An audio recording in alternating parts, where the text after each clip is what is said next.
Welcome to Wrestle Capsule. My name is B, and this is a channel where you're going to be getting your dose of pro wrestling talk. And we've got a lot of stuff to talk about today when it comes to WrestleMania 40.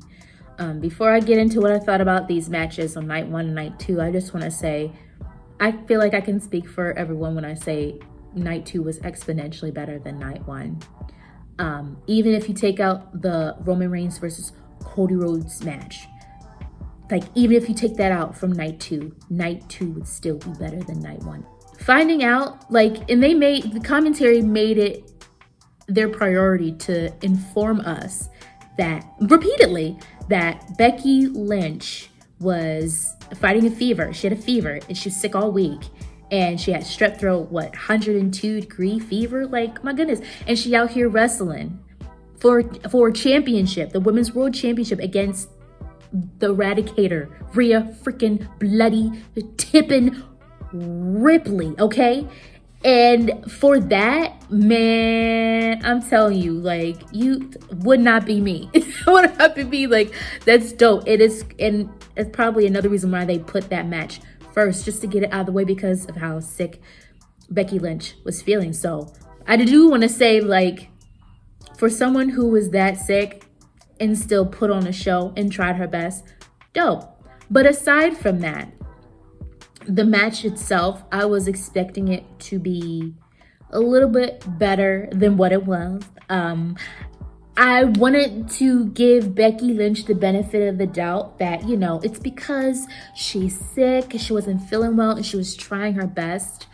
But these are similar mistakes that I've seen when she wasn't sick. So I'm just trying to figure it out, and I'm like, no shade to Becky.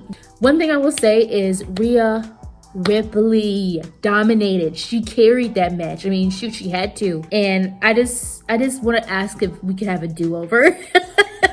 I don't know if I was having a moment of just brain farts or if I wasn't listening correctly.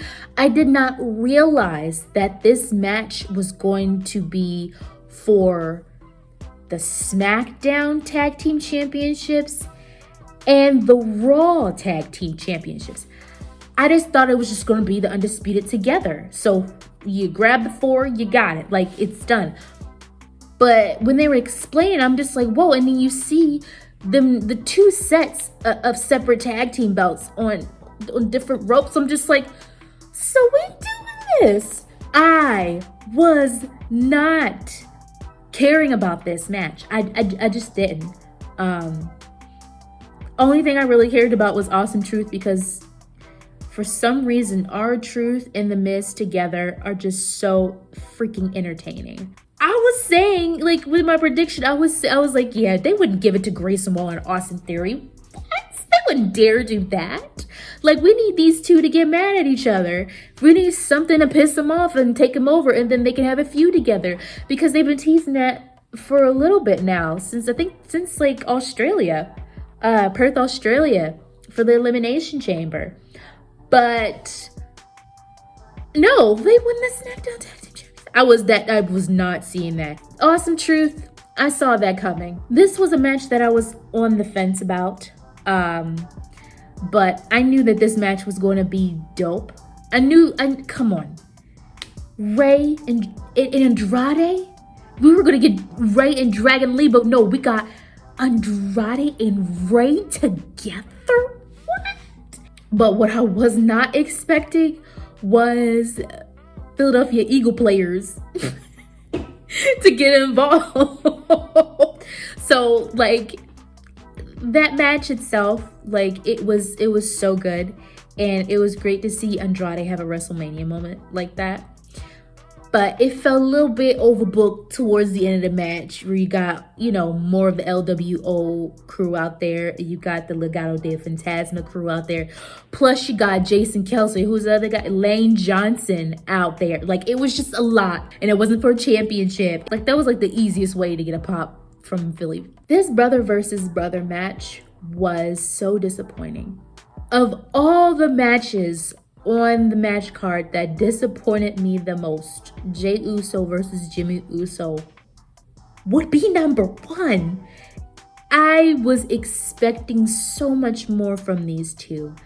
And I've been waiting for this since what? SummerSlam? This bloodline saga goes for so long that I can't even pinpoint when, but I think it was SummerSlam when it was Jey Uso versus Roman Reigns for the title.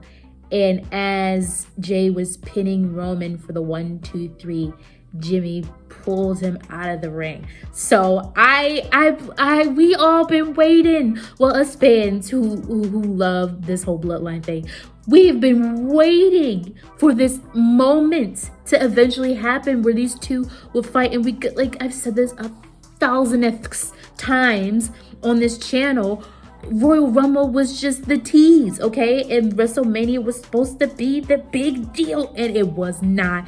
It was so disappointing. All they did was just super kick each other, and I honestly don't even want to talk about it again. I don't even want to bring it up because that match with the twins was just, it was decent. It wasn't sloppy. It was decent. It's just, I feel like Jey and Jimmy spent more time focusing on the story. And if you guys have been watching me for a while, I feel like the story is important, just as the ring work is important. And a good wrestler, a great wrestler, is able to marry those two together. So it's equal, you know? And I feel like Jey and Jimmy focus more on the storyline, which, I mean, we're invested. It was a bit basic. I was expecting more. I really was. I don't want to talk about it no more. Now, I talked a little bit about this on my TikTok. If you guys don't follow me on there, check me out at Wrestle Capsule. I post there a lot more than I do here. But yeah, this, first and foremost, their entrance, Bianca, Jade, and Naomi's entrance, it was giving Beyonce concert. The confidence that these three have together, I feel like this night, because this match wasn't all that, but it was a good match for what, it served its purpose. Because more than anything, I feel like this was Bianca Belair's night. Now, let me take it back. For the past 2 years, I believe, Bianca Belair has been dealing with the shenanigans of Damage Control to the point where she's been sick and tired of being sick and tired. And this was her opportunity to get back at Damage Control for making her life hell. But it's always been lopsided. It's always been uneven. So you throw in Naomi, and then you throw in Jade Cargill. So now it was fair game. So I'm glad that Bianca Belair was able to secure the W. And honestly, this just goes all the way back to, you know, she's the EST of WWE, and she has this whole streak at WrestleMania. And they're, as we can see, they're continuing with it. So yeah, of course, this was her night. And this was great for Naomi to come back and be able to be alongside her girls. And then you think about Jade Cargill, and with her, like, I think that for her, this is her second PLE in WWE, her first WrestleMania ever. I felt like it was a smart move for Jade to be working with other wrestlers on her side. And even as I was watching her in the ring at night one, I just could tell she's still learning how to tell a story. I feel like Jade was so focused on executing the moves, which, I mean, there's nothing wrong. We want a sound match now, don't we, kids? The storytelling was lacking, and I feel like that's going to come with experience. The more opportunities Jade Cargill has to wrestle other superstars on television, the better that she's going to get when it comes to that. I was not expecting for Gunther to lose to Sami Zayn. I was not expecting for Sami Zayn to be the one to dethrone the ring general, Gunther. Shook it ain't the word. I was so upset. I've voiced my opinion on my channel, okay? I voiced my opinion on TikTok when it comes to Sami Zayn and Gunther. Aside from how I feel, the fact that Sami Zayn won, I'm happy for Sammy. Of course I'm happy for Sammy. Like, he finally gets some sort of payoff. Now, I thought his payoff was him being Undisputed Tag Team Champions with his bestie, KO, at WrestleMania 39. But no, apparently he had to have something for his own and win the Intercontinental Championship against da-da-da-da. Excuse me for being confused. Something that I can really look forward to is what's next for Gunther. I don't know if he's going to take a break or what, but I know what's next for him is the World Heavyweight Championship, going after that. Of course, Rock and Roman versus Cody and Seth. Are you kidding me? Of course it was gonna be bomb AF. No duh. We've been waiting for this for forever. And it was happening, and it happened. And what I was not expecting is for Roman Reigns to spear The Rock. And Rock's reaction, how he was just like screaming on his stomach on the mat. Like, that was funny. I was expecting for Rock to turn on Roman after that, because that spear looked strong. When Roman Reigns and Rock won, that's when I knew. I was like, oh shoot, this means Cody's gonna win tomorrow. That's what I was thinking about on Saturday. I was like, man, this means that Cody Rhodes is gonna win that championship. Stack all the odds against the underdog, against the American Nightmare, the baby face, of course. Like, it would make it look so much sweeter. The journey will look so much more meaningful if you just stack the stakes just super high against Cody. I didn't know. I was like, oh gosh, is he going, like, we haven't seen him wrestle in a while. Like, I was expecting it to be a little bit booty. Not because he's a booty wrestler, but because he old. You know what I'm saying? Like, I wasn't expecting a full out thing. But Rock was just so, like, he did so good. I got emotional when Stephanie McMahon came out to welcome everyone to WrestleMania Night 2 and talking about this new, Triple H, Paul Levesque era. I was just still stuck on the fact that Stephanie McMahon was in WWE right now with her, after her, resigning, stepping down as chairwoman. And I was just, at the time, I was so sad of her leaving WWE. And it just made me so much more pissed off at Vince McMahon. So to see Stephanie come back and support Triple H and support this new era, and just, oh my goodness, like, what better way to start off night 2 with the queendom. I hope that she's actually coming back to WWE and this is not like a one-time thing. I know she got her own life, she got, children and stuff, but like, I would love for Stephanie to come back one way or another in some sort of capacity to contribute to WWE. Like, I miss her so much. When I tell y'all that whole situation that occurred, like, it really did set the freaking bar for the entire night, because Drew winning, first and foremost, that match was just like, it was fire. The claymores, the curb stomps, it was just 3 much in the best way. It was 5 much. Seth losing and Drew McIntyre winning the World Heavyweight Championship, and while the whole time, like, CM Punk being in commentary talking smack, like Drew talking smack, Drew being so freaking hyper fixated on CM Punk and being obsessed with whipping his butt. He definitely let CM Punk cost him his belt once he won the championship. Like, Drew McIntyre legit won the championship and then lost it to a cash-in. He ate all the words, all of the tweets, all of the Instagram posts. Like, he ate all of it. Damian Priest cashed in and got the championship, and he's celebrating with Judgment Day. He's having the best night of his life right now. Finally getting the World Heavyweight Championship, being the second one, because Seth had it this whole time. I'm happy for Damian Priest, but I feel so bad for Drew McIntyre. Like, he brought it on himself.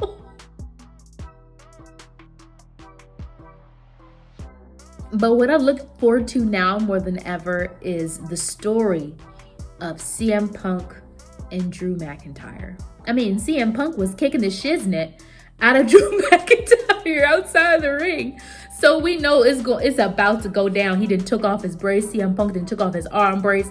Like, he ready to go. I feel like the Final Testament and Bobby's group, like, they still ain't got a name. And they didn't added a new person at BFAB to the mix. And they still ain't got no name. What am I supposed to call them? The Pride? Like, I don't know what people were expecting. I don't know if people were expecting crazy blood and, I don't know, barbecue skewers and I don't know if they were expecting AEW gore or not, but we're watching WWE. I knew it wasn't gonna be no crazy gore. I was thinking maybe it was gonna be a little bit of blood, but it was still fun. And it was so funny when Karrion Kross broke the first table and Street Profits went out for the second table and Montez just started beating the shit out of Karrion Kross after he broke the table. Bubba Ray Dudley coming out, like, that was so fire. And it was so fitting, obviously. Freaking in Philly, like, ECW territory. And then them chanting ECW, that was dope. Like I said, this was a fun match. And I'm glad I got to see freaking B-Fab and Scarlett have a little... B-Fab did a move and I was just like, B-Fab, what you be in a PC practicing, girl? I was happy. I was like, can we have a little bit more B-Fab wrestling? Like, I'm all for people getting better and getting the opportunity and working hard behind the scenes and showing up and showing out. So I was so happy to see that little thing. And then freaking B-Fab throwing her and Scarlett onto the table, breaking the table, Scarlett out there laying, just trying to recuperate from what just happened. It was a fun match. One match that did piss me off was this AJ Styles versus LA Knight match. I get that LA Knight had to be put over by AJ. I get it. He's a rising star. There's a lot of fans who are for LA Knight. And I don't hate the man. I don't think he sucks. It's just I have such a qualm with him when it comes to his persona, his character. He gives me Stone Cold Steve Austin and The Rock vibes all the time. And it's just, I see a little sprinkle of his originality into the mix.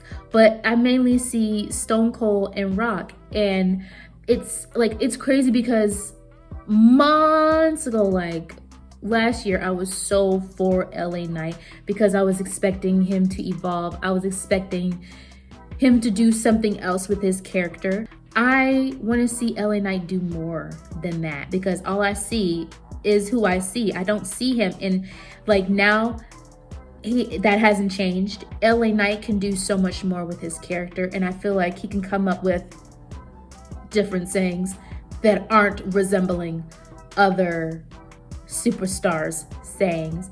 I feel like even with him in the ring, like, he's very standard, he's very basic. And I don't mean that in a shade way. I mean that in just a, that's my opinion of what I see way.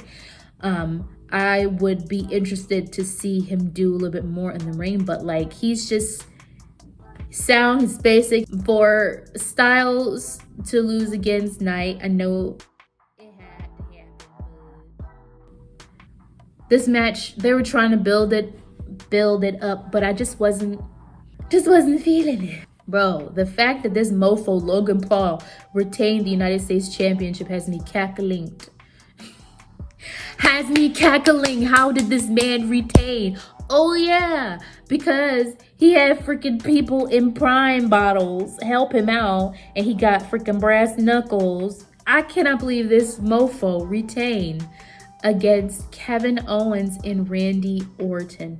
And one thing that I didn't mention in my other video was that when it comes to Kevin Owens and Randy Orton, the whole dynamic between them, I was like, okay, how long is this cool, we friends, we cool with each other, we got a common enemy, Logan Paul thing was gonna last before they just start beating each other in the ring? And what was surprising to me was even in the beginning of the match, like, even before the match started, when Kevin Owens came out on a cart and offering, Randy Orton a ride down to the ring, like, I'm just like, okay, this was a weird dynamic for me, and I was just waiting for when someone was gonna turn on somebody. And even with them in the ring, they're both beating up Logan. Then they try to pin Logan at the same time. And I was like, okay, then we're going to let's start this being a little bit more realistic. And I get it, they're both face, but I'm like, at some point, someone was going to turn on somebody. It was Randy trying to freaking do an RKO. RKO. That was funny. And I was afraid that they were going to give the championship to Kevin Owens. But with Logan Paul retaining, I was shooketh. And it just made me laugh. Like, when he won, I laughed so freaking hard. WWE really just did that. Like, they let this man keep this belt. I'm wondering when his cheating is going to backfire, Logan Paul that is, when his cheating is going to backfire, and who is going to take the United States Championship from Logan. I'm so curious. I wonder if it'll be Ricochet, but Ricochet's on Monday Night Raw. We just need to scratch that. Just be real. The draft don't matter. It didn't matter. It never did matter, especially the last one that we had. Like, it didn't do a darn thing. Who is gonna take this belt from this boy? This boy is a menace. The guy that was in the prime bottle that kid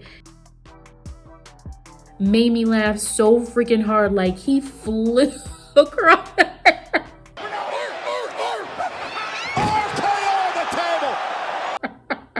I was cackling so hard. It was so freaking funny. I am so proud of Bayley. I am so proud of Io Sky. Like, that women's championship match, I enjoyed this match. I felt like this was a really good match. Io Sky was fighting for her life. She was fighting. Like, she really was defending the championship. And I missed seeing that Bayley in the ring. Like, she had her new interest coming out. I know that she's really into like Egyptian culture, and like you could see it in her entrance and what she was wearing. And like, I just loved seeing Bayley shine the way that she did in that match. Like, both of these women looked good, and I was so proud of them. They've come such a long way. Freaking Damage Control has evolved so much and has come such a freaking long way. Because I remember there was a time when I didn't even care about what Damage Control was doing. Fast forward to now where I'm just like, what's next? What's Bayley gonna do next? What's Io gonna do next? She doesn't have the championship anymore. Like, ooh, Backlash and France is gonna be interesting. Like, what's gonna, like, there's just so many things that I'm thinking about. I feel like Pam is so proud of herself, and I feel like she has every right to be. She had this idea of having Damage Control and building this group, and it didn't get well received with some fans like myself, because I was expecting one thing and then we got something else and I didn't like it. But then as time went on, they started to evolve, and Dakota Kai got way better in the ring.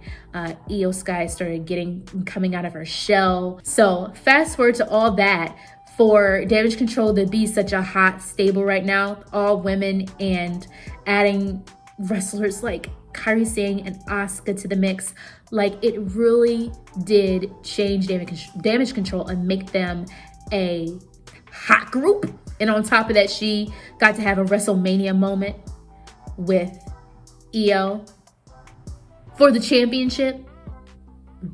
Like, come on. Being on the card, being one of the biggest storylines for the women's division of today, that's huge.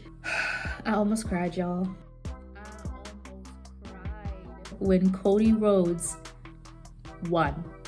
And you know what didn't help? Freaking Samantha Irvin doing the announcement that Cody won the Undisputed WWE Universal Championship, with her voice cracking because she trying to hold back her tears of joy and her emotions. I'm just like, Sammy, you is not gonna make me cry.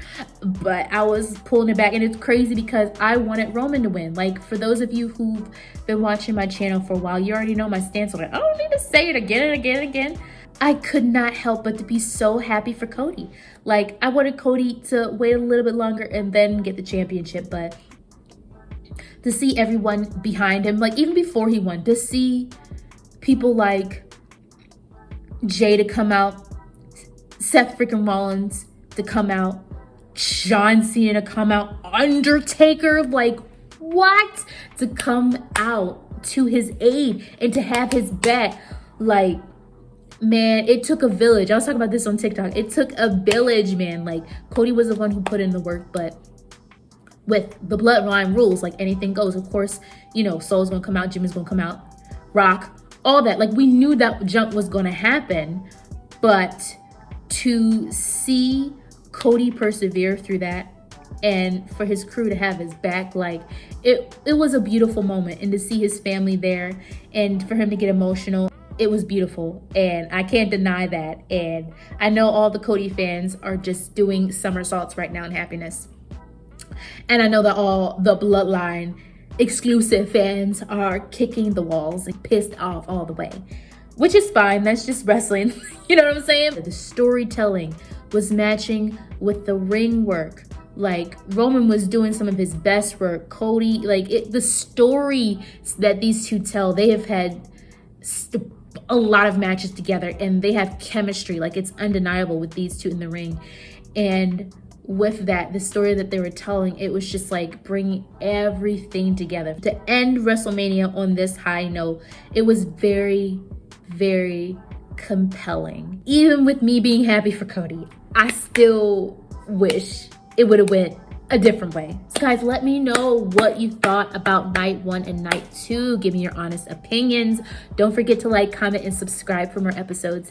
Thank you guys so much for watching. Signing off. Bye.